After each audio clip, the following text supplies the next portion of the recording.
Andreï Sakharov, physicien russe ayant milité pour les droits de l'homme et les libertés civiles, est né le 21 mai 1921. Chaque année, à cette date, les défenseurs des droits de l'homme célèbrent l'héritage que Sakharov a laissé à la Russie et au monde. Cette année, une conférence a été organisée à Moscou pour se souvenir des œuvres de cet homme ayant reçu le prix Nobel de la paix et pour discuter de la situation des droits de l'homme dans la Russie actuelle. Regardons ce reportage de nos correspondants sur place. Le 21 mai dernier, des défenseurs des droits de l'homme se sont rassemblés à Moscou pour commémorer l'anniversaire de la naissance d'Andreï Sakharov, le scientifique et défenseur des droits de l'homme connu dans le monde entier. Cette réunion a été également l'occasion de parler des droits de l'homme en Russie aujourd'hui, 21 ans après la mort de Sakharov. La plupart des problèmes qu'il avait soulevés il y a 30 ans en Union soviétique sévissent toujours dans la Russie actuelle. Cela inquiète les organisations des droits de l'homme comme Amnesty International. La Russie est un pays qui inquiète beaucoup Amnesty International. Mais au-delà de ça, la Russie est certainement, au sein de la sphère européenne, le pays qui a beaucoup plus de problèmes qu'un pays aussi grand et puissant devrait avoir.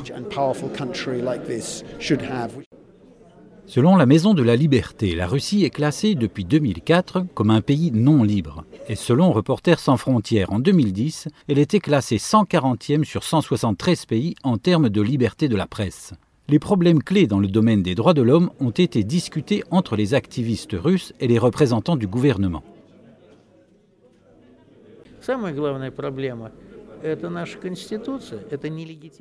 D'un point de vue légal, le problème principal est notre constitution, ainsi que le gouvernement illégitime. C'est la situation générale dans notre pays.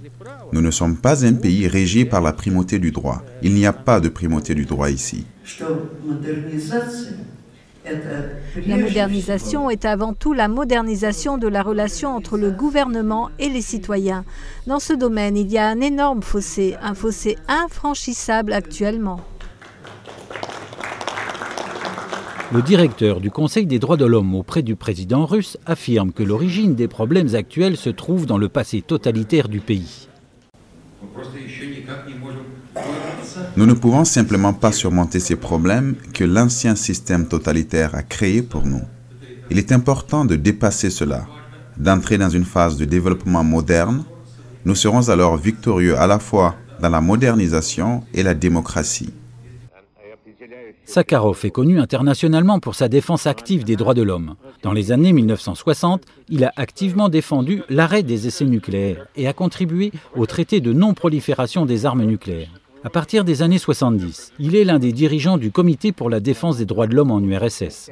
En 1975, Sakharov est récompensé par le prix Nobel de la paix. Entre décembre 1979 et janvier 1980, il fait plusieurs déclarations contre le régime et contre l'invasion soviétique en Afghanistan. À la suite de quoi, il est exilé à Nizhny Novgorod, à l'époque nommé Gorki, et maintenu en résidence surveillée. Il a été libéré en 1986. Selon un récent sondage d'opinion du centre Levada, 58% des Russes approuvent Andreï Sakharov et ce qu'il a laissé en héritage au peuple russe. NTD News, Moscou.